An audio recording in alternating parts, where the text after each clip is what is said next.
May problema ka ba sa batas? Hihimayin yan ng kumpanyera ng bayan. Attorney Cheryl Adami Molina, si Attorney Cam sa Usapang Legal. Usapang Legal.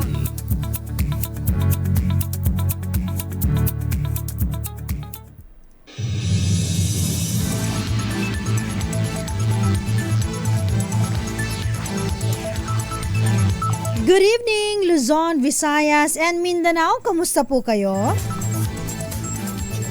Welcome po sa programang DZRH Usapang Legal. Kasama po yours truly, ako po si Attorney Cam. Para sa DZRH, una sa Pilipinas, una sa Pilipino.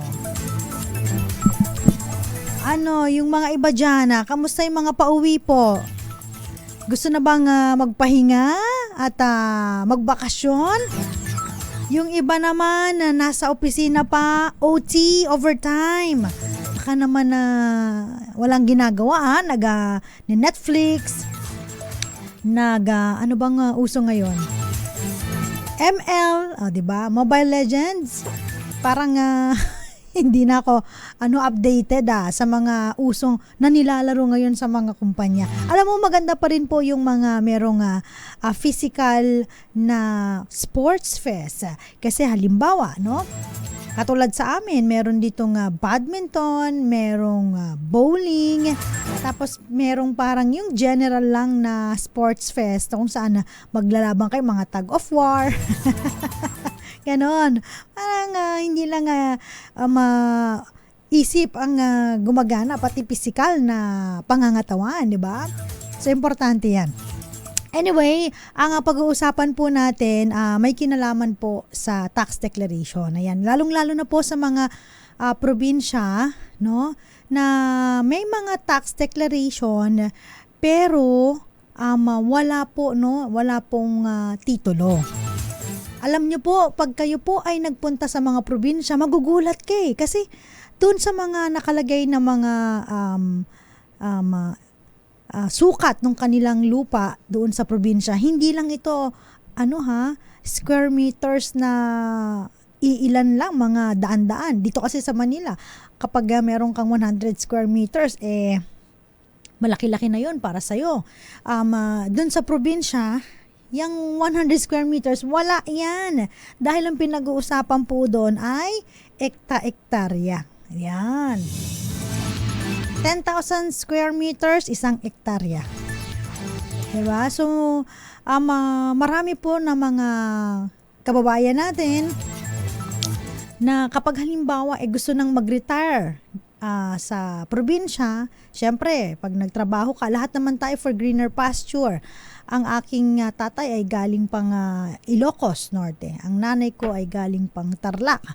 Yung aking husband ay galing pang Bicol sa Virac, Catanduanes. So, bakit nandito tayo sa Manila? Kasi for greener pasture, maraming oportunidad, mas malaking sahod, pero mataas din po kasi dito ang parang living expense, no? Ngunit, dito makakapag-ipon ka talaga, basta tipid ka lamang. Pero sa ibang lugar, especially probinsya, no? Kapag halimbawa namimiss mo yung iyong kabataan, paano ka nagbilad sa araw, naglaro ng ano ba yun? Kalimutan, tumbang preso, yan. Tumbang preso sa initan kasama naman yung kaibigan, ayan, 'di ba? So, parang nagre-reminisce ka kapag ikaw ay magre-retire, gusto mo sa probinsya. Very seldom yung mga iba na ang gusto nila dito na lang sa city, no? Mga city boy or city girl. So, usually pag may pera, so bibili ng lupa sa probinsya at doon na magre-retire. Ang tanong, no, kapag ikaw po bibili ng property, safe ba? Okay ba? Goods ba na bumili ka ng property na naka-tax declaration lang? Kasi sa probinsya, sabi ko nga sa inyo, karamihan po dyan, tax declaration pa lang. So, wala pa pong titulo. Alam naman po natin, no, na kapag meron kang title, ito po ang pinaka-best pinaka best proof of ownership na nagsasabi no na ikaw ang may-ari ng lupang yan, no? O kaya ng property na yan. Bakit? Kasi po pag nagpapatitulo po kayo, ay naku po, napakarami pong requirements ang kailangang ipasa. Napakaraming mga public documents ang kailangang isubmit. May mga posting pa na kinakailangan. At hindi lang ito isang buwan matatapos. Talagang kung hindi man taon talaga, no? Bago malipat sa iyo yung title. So, paano yun? Yung mga kababayan natin, hindi lang to yung yung pinag-uusapan natin yung rigorous process. Kasama na po dito yung talagang mag-uubos ka rin ng salapi. Ayan. Hindi naman, bagamat hindi ganun kamahalan, pero kailangan meron kang pera na register ng iyong property or yung pagpapatitulo ng iyong lupa at saka kasama na ng iyong bahay. Sabi nila, paano yun, Attorney Cam? Meron akong tax declaration dito. Doesn't mean ba na hindi ako ang may-ari ng property? Kasi, sabi mo, yung titulo ang best proof of ownership. Okay. Yung tax declaration po kasi, again po ang titulo kasi, ini-issue po yan ng of course, LRA, o kaya naman po, kapag halimbawa nag-file kayo ng emancipation patent, DENR, o kaya naman po CLOA, no, sa administrative agencies.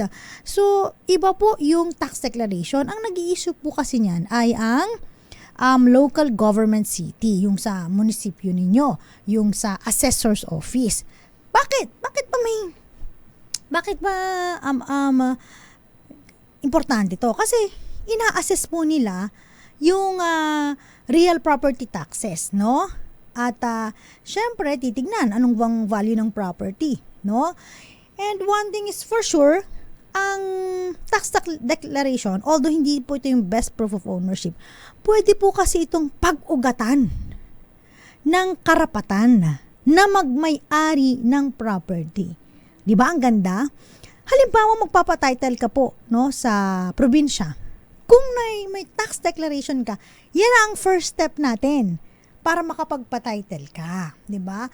Yan ang pag-uugatan ng iyong karapatan para mapalipat or magkaroon ka ng titulo doon sa lupa. Okay? So again po, ang tax declaration, ang purpose po talaga niyan, ma-assess yung property at syempre bayad ka ng buwis. Yan. Para naman pandagdag dun sa expenses ng local government unit. Syempre, laking bagay din yun kapag halimbawa nagbabayad ng real property tax ang kanilang mga citizen. So, ginagamit po ito, tax declaration for tax assessment and tax collection. Pero hindi po ito ang matibay na ebidensya ng pagmamay-ari ng property.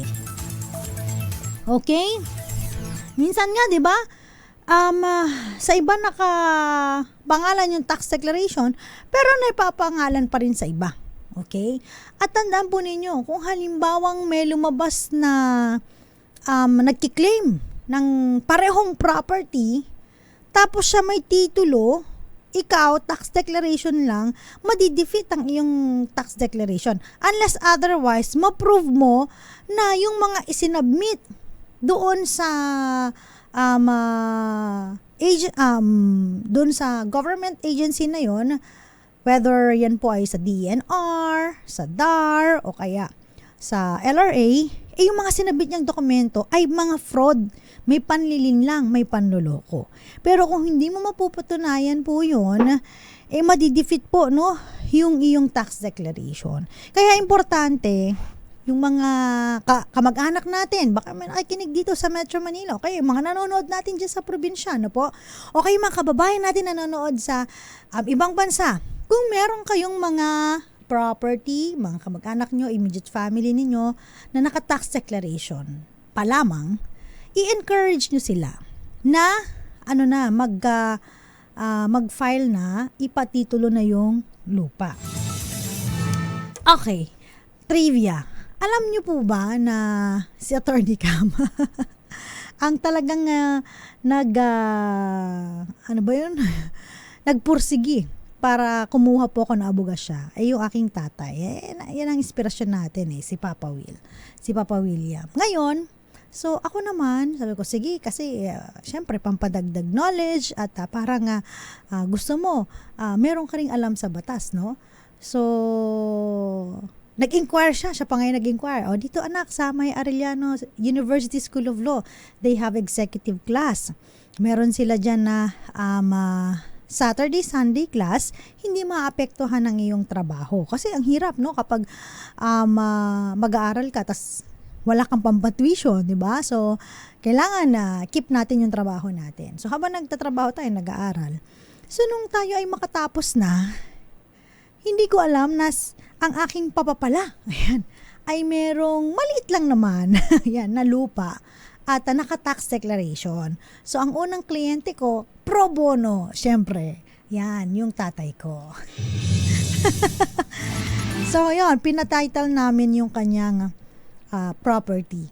So, doon ako nag-focus kasi karamihan sa mga kakilala natin, sabi nga nila pag naging abogado ka, ang unang kliyente mo, kamag-anak mo, kaibigan mo, ka-office mate mo, pero mga usually pro bono, pagmamahal lang, passion lang, ganon.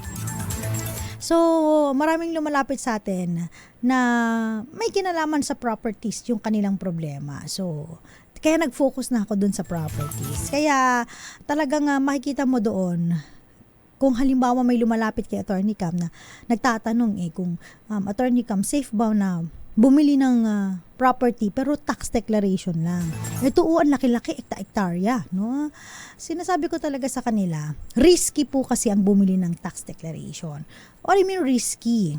So, medyo delikado din po.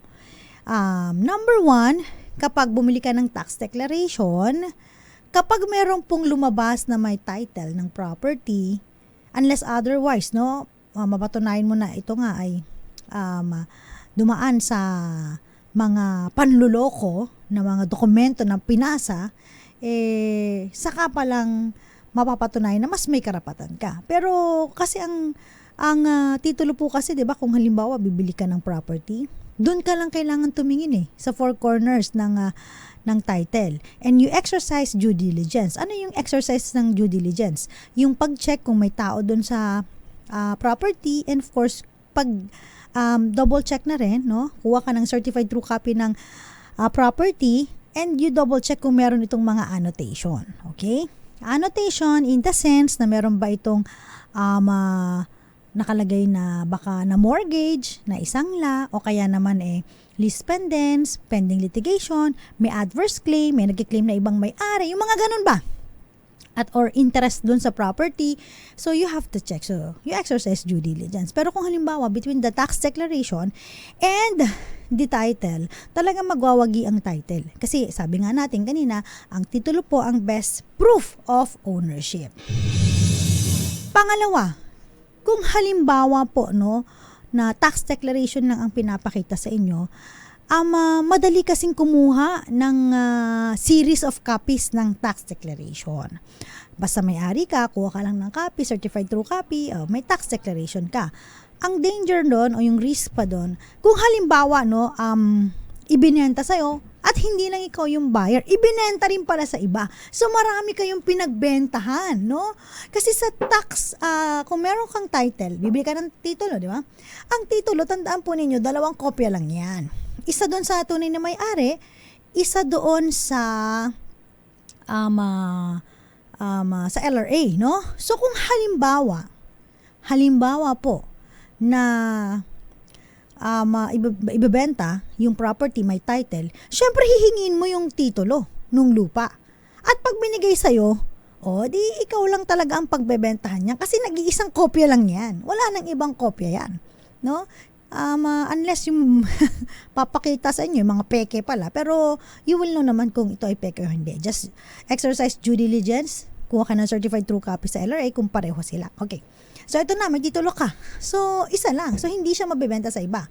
Once you get the title, exchange kayo, you pay the money, and then okay na, no? Ang hirap kasi kung halimbawa tax declaration, bibili ka, marami pala kayong pinagbentahan ng tax declaration. Yun ang malaking problema doon. Hindi lang double sale, triple sale, quadruple sale, at kung ano, scam na ito. Hindi lang yan, meron tayong isang kliyente, not necessarily dun sa pagpapatitulo ha, may kinalaman din po dun sa pagsasangla, no? Usually po pag nagsasangla. For example, no? May nakalala sa akin, may napapalunok ako. For example, kapag kayo po ay magsasangla sa mga bangko, hihingiin po ang titulo ninyo. Tandaan po ninyo yan. No? Hingin yung titulo ninyo and ipapa-annotate sa Registry of Deeds na ito po ay naka-mortgage. Okay. So, hindi mo na masasangla sa iba. Ang problema sa mga ibang kababayan natin, sinasangla sa kanilang property. Hindi sila nanghihingi ng titulo. Xerox lang nung titulo. Tapos, pag nagkasingilan, hindi pa nila pinapa-annotate sa Registry of Deeds. Pag nagkasingilan na, mabubuking nila, marami pala silang pinagsanglaan. Yan ang hirap eh. Paano kung, ang the best kasi dyan, again ha, pag kayo po ay nagkaroon ng contract of loan, no, na with collateral. Yeah, ito yung tinatawag na mortgage contract. Nagsisimula yan sa utang, tapos ang i-collateral sa'yo yung kanyang bahay. So, iparegister nyo po yan sa Registry of Deeds at doon, safe na safe ang inyong karapatan. Kasi kung halimbawang bibilihin siya ng iba, syempre yung bibili, titignan kung ano ba yung nandoon sa may certified true copy na i-release ng LRA. Pag nakita niya na merong, ay teka lang, naka-mortgage pala to. So, mananaig ang karapatan nung nagsangla. So, ibig sabihin, pag binili mo yan, pati yung utang bayaran mo dun sa nagsangla. No? Importante na ma-clarify mo yan. So, when dealing with properties, wala na pa pong masama kung kayo po ay kumonsulta sa abogado. Total naman po, kayo po ay maglalabas ng pera. At pag naglabas kayo ng pera, hindi lang naman ito 1,000, 2,000, daang libo ito. O yung iba umaabot pa ng milyon. Magkano lang naman ang consultation sa abogado, di ba? So, magpa-consult kayo before kayo mag-sign ng mga documents, maglabas ng pera, and in fact, mas maganda nga sa mga real property lawyers, tutulungan pa kayo gumawa ng deed of sale, and kung sila po ay halimbawa, isa ring notary public, so, mas maganda. So, protected kayo, bibigyan kayo ng gabay kung paano po kayo makakabili ng property sa tamang proseso. At tandaan po ninyo, hindi lamang doon nagtatapos yan dahil meron pa pong mga buwis na nakakabit dyan. Eto, shout out muna tayo. Good evening, magandang gabi po. Sa mga nanonood sa atin, Eduardo Narvaez, kamusta po kayo? Rexon Fernandez, Miss Roxanne Costo, good evening po. Valentino Poncia and Miss Marilu de Guzman. Shout out na rin po kay Melvin Cabato ng Pasig.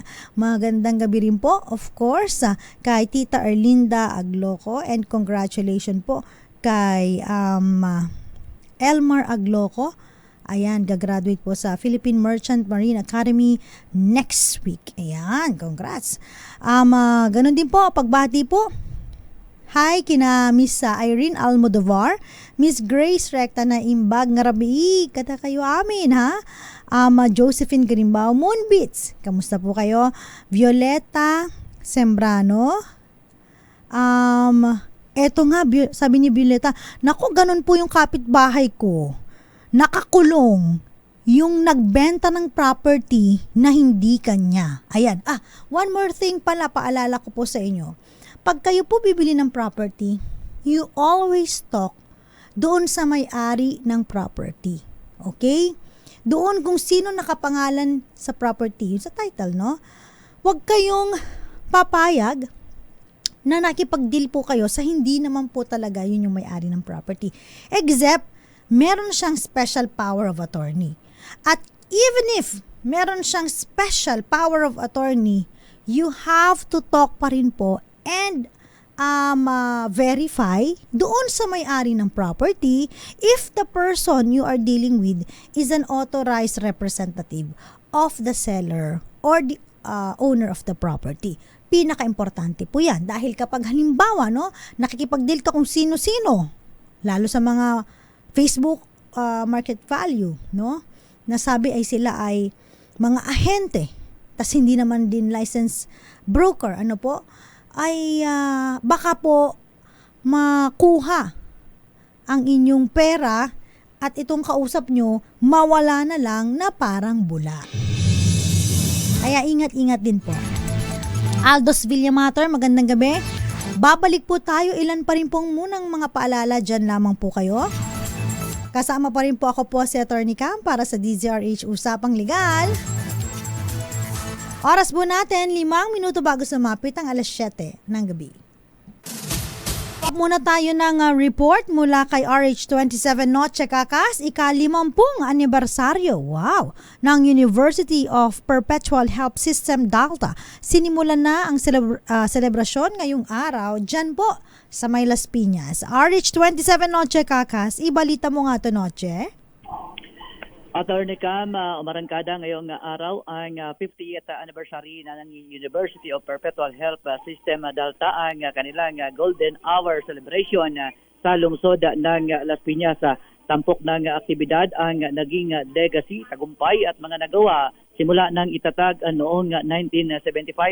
Kabilang sa mga kasadong programa ay ang Grand Parade na susundan ng cultural presentation, era dance at heartfelt rendition ng tagumpay ng lahat na alay sa 5 dekadang success ng universidad. Itinatag ni Dr. Antonio Tamayo at ng kanyang may bahay si Dr. Daisy Tamayo at ang kaibigang si Ernesto Crisostomo na noon ay kilalang Perpetual Help College of Rizal na 50 nursing students at 135 scholars. Naging pangulo ng UPSD si Dr. Anthony Jose Tamayo noong 2010 na napanatili nito ang paaralan ng commitment o kanilang commitment sa pag-unlad at paghubog ng mga mag-aaral upang maging academic achievers at board top-notchers bilang pagpapatunay naman ng good standard na inaaloka ng universidad. Samantala, Attorney Cam, nagpapatuloy pa rin sa ngayon itong ika-62 anniversary ng Land Bank dito sa head office sa Ermita, lungsod ng Maynila. Yung kanilang gawad tanyag sa ilang mga sektor mula sa iba't ibang sektor ng bansa. Aritsa 27, chika ka sa DZRH, una sa Pilipinas, una sa Pilipino. Maraming salamat, RH27 Noche Cacas. Sa pagpapatuloy po ng ating usapan, dun sa tax declaration, may kinalaman po. Siyempre, kung ikaw ay bibili ng property, safe ba, okay ba, goods ba na bumili ng tax declaration? So again, may mga iba na gumagawa nito, pero ang lagi namin sinasabi, ito po ay risky at delikado.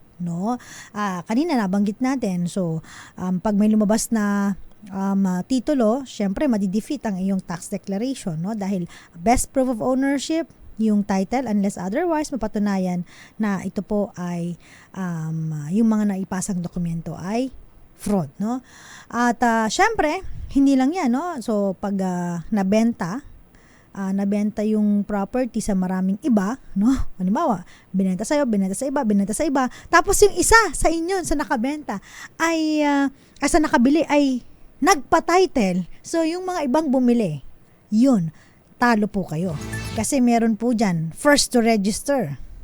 Yun ang mas may karapatan pag may kinalaman sa double sale. Ayaw natin yan Yung mga iba kasi, parang, alam mo yun, nanlalamang ng kapwa. Hindi maganda po yan. Nanlalamang ka ng kapwa. May question din dito. Sabi dito, Attorney Cam, bakit po, kapag halimbawa sa tax declaration nakalagay, 1,200 square meters. Tapos, sa title, ang nakalagay lang po ay 980 square meters. Nawala po yung ibang square meters. Tama po ba yun? Ano ang dapat sundin? Yung tax declaration o yung sa may title? So, unang-una po, no, sa kaalaman ng lahat, ang tax declaration, lagi yan meron nakaakibat dun sa, sa area na more or less. Pwedeng masigit pa doon, pwedeng mas mababa pa doon sa numero na nakalagay doon, no? So, more or less. Kasi po, hindi pa po maaaring eksaktong na-subdivide yan ng yung property na yan. Alam niyo po kasi, for example, may property na malaki sa barangay ninyo. Tapos, pinasubdivide, dumaan sa, of course, geodetic engineer, pinaapurbahan sa Land Management Bureau, at nagkakaisa kayo na ito nga, yung sukat. Ang susundin po na sukat, kung ano po yung nakalagay doon sa titulo. Pansinin niyo po sa titulo, di ba, yung meets and bounds. Naku po, north, east, west, south, may mga ganon-ganon, no? East portion, mga kung ano-ano, degree. So, very technical description. Kaya nga po, di ba, kapag kayo po ay magdi-deed of sale, may nakalagay, ito po yung technical description, no? Kaya mas maigi pa na yung kunin mo yung title, certificate title number, importante yan, kanino nakapangalan, no? And then the technical description. So, kung ano pong nakalagay sa may title, yun po ang susundin. Specific ang nakalagay dun sa title.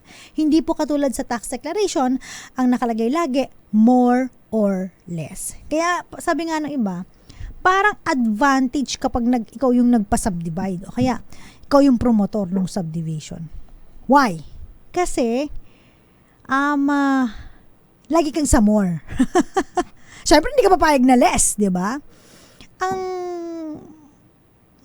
masakit nga lang dito, so halimbawa, nag-subdivide. So, ang dami nag-subdivide. Apply for CLOA, Certificate Land Ownership Award, no? Tapos may nag-subdivide na merong kapit doon sa mga ahensya ng gobyerno. So, siya yung laging may pinakamalaking property, no?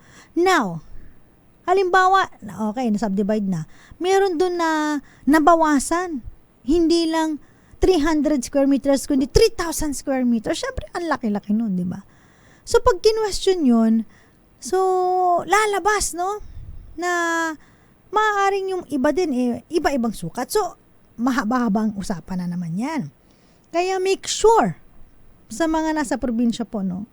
Kapag may nakikita kayong mga nagsusukat-sukat dyan, especially kapag katabing lupa ninyo, dapat aware kayo dyan. At dapat kinukuha po yung inyong presensya pag magsusukat para hindi po nagkakalamangan. So, yun na nagiging problem sa probinsya. Kapag yung sukatan na, tas pag lumabas yung title, ay, ba't nawalan ako ng ganitong square meters?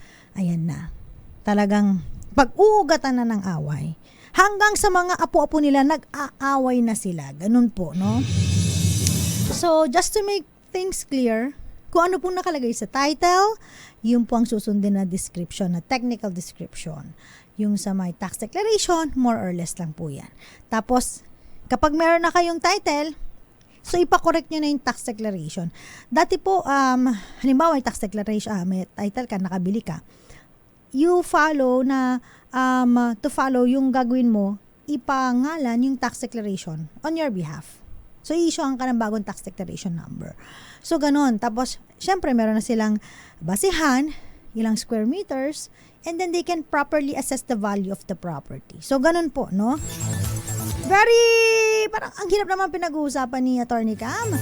Pero ganun talaga, at least nabibigyang linaw ng paunti-unti yung difference ng tax declaration tsaka yung title. Okay? At syempre, again, kung gusto nyong magpa-title, pwedeng administrative legalization, judicial confirmation of imperfect title,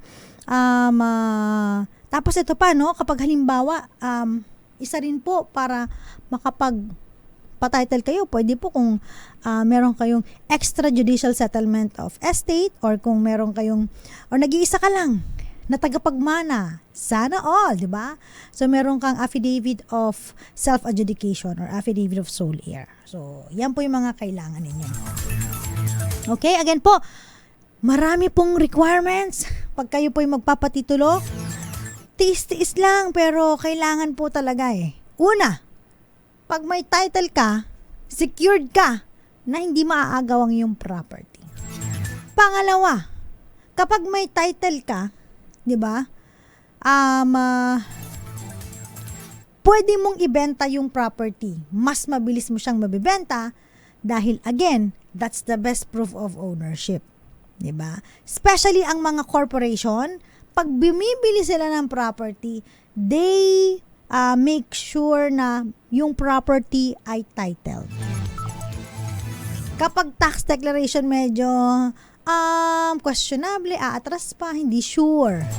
Unless otherwise, no, ipapatitle muna, then saka bibilhin. May mga usapan na gano'n eh. Sige, bayaran mo muna kami, ipatitle namin, and then bigay namin sa inyo yung titulo.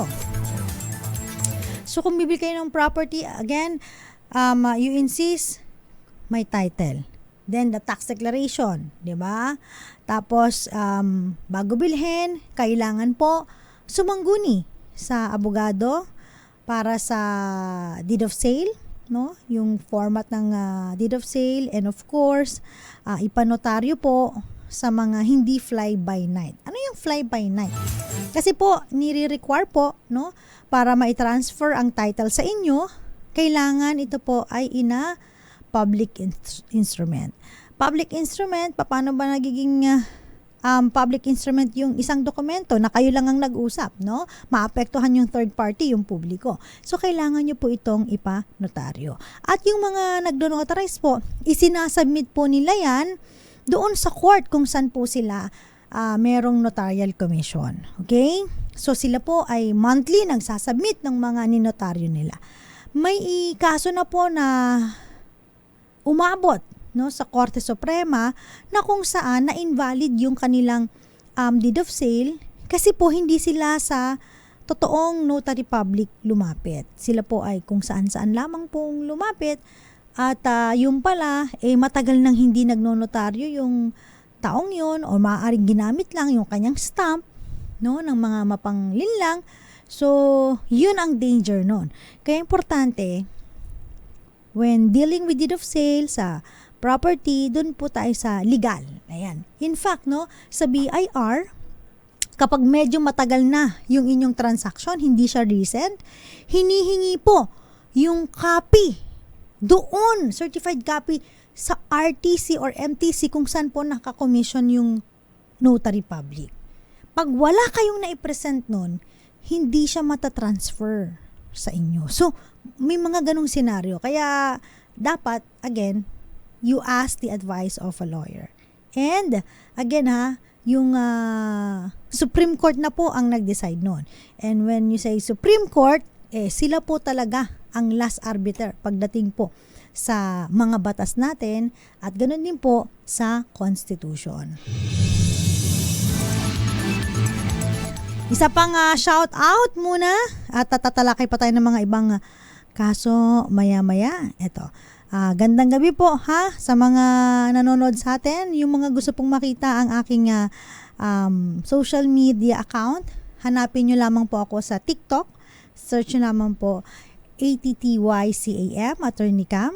At tayo po ay minsan po nagbibigay ng legal information sa mga followers natin na nagtatanong, okay? Pero disclaimer yung ating pagbibigay ng legal information, base lang po 'yon sa ilang sentence lang ng ating mga followers. Again, the best pa rin po mag-seek ng legal opinion, legal advice sa pinakamalapit na abogado at ipakita yung mga dokumento at isalaysay yung mga facts, no? Kasi po every facts, every circumstance, no, maaaring magbago yung batas na applicable po doon. Gandang gabi po kay Jericho Ferrer, Henry Dolohan, Avid listener daw po si Jericho simula 2024. At eto, gandang gabi rin po. Sabi niya ay, pwede po magtanong. Tanong ko lamang po, pwede po bang magbayad ng tax declaration? Ang isang awardee, bagamat 4 po kayong awardee sa lupa na may sukat na ganito, wala pang titulo, wala pang nagbabayad ng tax declaration. Ako po gusto ko magbayad ng tax declaration. Okay. Mas better po talaga na magbayad ng tax declaration, no? Doesn't matter kung halimbawa 4 kayong may-ari ng property, ang pinakamaganda naman po no, kung hindi pa sila makabayad and at the time na siguro makakabayad na sila, tago niyo po yung resibo kasi dapat i-reimburse niyo sa kanila. Dapat kasi 'di ba share kayo ng pagbabayad. Pero importante na mabayaran kahit sino pong magbayad muna sa inyo for the meantime dahil kung hindi niyo po yan babayaran kahit na kayo na award tapos wala po pala kayong balak magbayad ng amilyar, baka mabawi din yan. Unless otherwise, dun sa award po nakalagay na exempted kayo sa real property tax, no? Okay. Ano pa ba? Ayan, sige, teka lang. Mailan po muna mga paalala. Diyan lamang po kayo. Babalik po tayo. Dito pa rin yan sa DZRH Usapang Legal. Kasama pa rin po. Ako po si Attorney Cam. Oras po natin, 16 na minuto makalipas ang 7:00 ng gabi. This RH.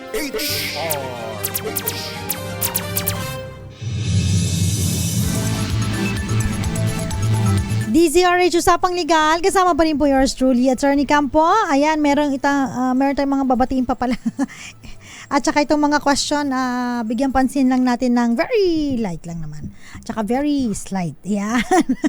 Maricor Angeles, magandang gabi. Aldos Villamater, good evening. Alan Ronald Mugar Evaristo. And si G. Dalida. Ayan.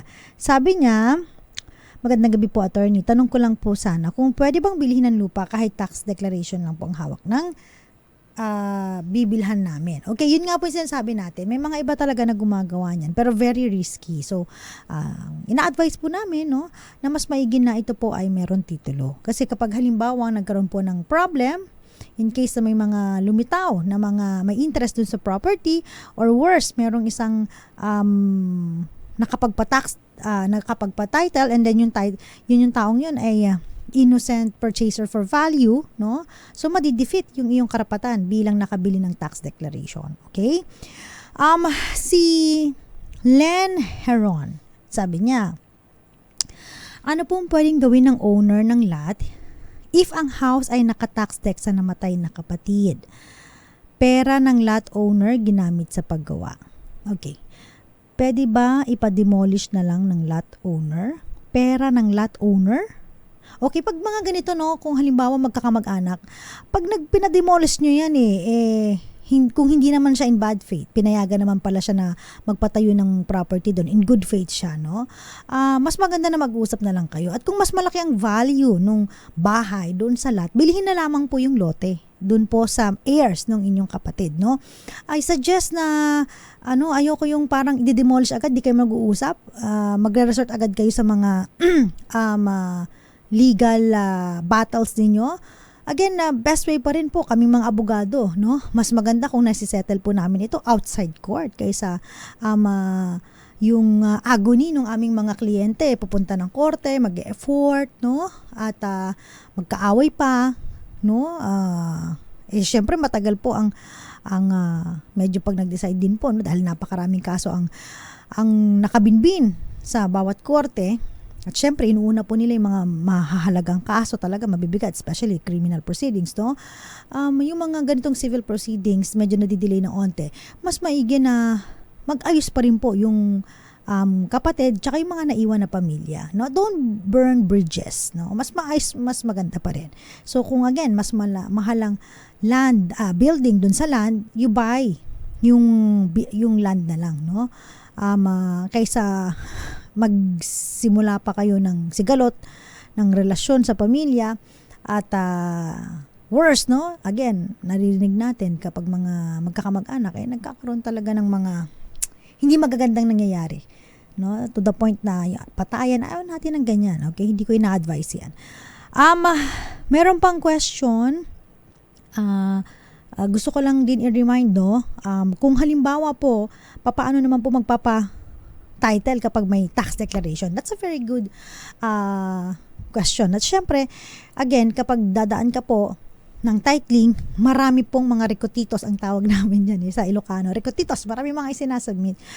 Don't forget, you have to have a clearance po, no, sa DAR, no, sa Department of Agrarian Reform, na yung property po ninyo ay alienable and disposable land. So, ibig sabihin, talagang pwede nang ipatitle. Kasi may mga lupa po, no, like sa forest, kagubatan, naka-tax deck sa inyo, hindi po siya alienable and disposable. Hindi po ninyo mapapatitle yan, okay? And then, one thing is, one thing that you need to address pa is yung saan kayo lalapit. So, again, we have Senro or Penro. Kapag halimbawa magpapa-title pa lang kayo, original certificate of title, it's either through EP or emancipation patent. O kaya naman po, no, yung mga iba na nagtatanong, bakit yung iba dumidiretso po sa DENR, hindi sa Senro or Penro? Ang Senro po is Community Environment and Natural Resources Office. Ang Penro naman po ay Provincial Environment and Natural Resources Office. Okay. So, yung iba po, no, kapag sobrang laki, ektaryang lupain talaga, no, parang more than, if I'm not mistaken, 5 or 10 hectares, diretso po yan sa DNR, hindi yan sa Senro or Penro. Sila po ang nag-handle ng mga, yung nagpapatitulo na ang lalaki talagang mga lupain, no? Pag tumayo ka dun sa bundok, sasabihin mo, anak, itong lupa mo hanggang doon sa nakikita mo. Yan, lupa natin yan. At sobrang lawak pala, no? Yung parang Bea Alonso na lupain. Joke lang. I mean, like, mas malaki pa, no? Sa asyenda ni Bea Alonso o sino man po na merong asyenda sa probinsya. So, usually, yan, DNR na yan, no? Certification. And, importante rin po, you go with the geodetic engineer, no? Sila po kasi yung may focus talaga kapag magsusukat ng property.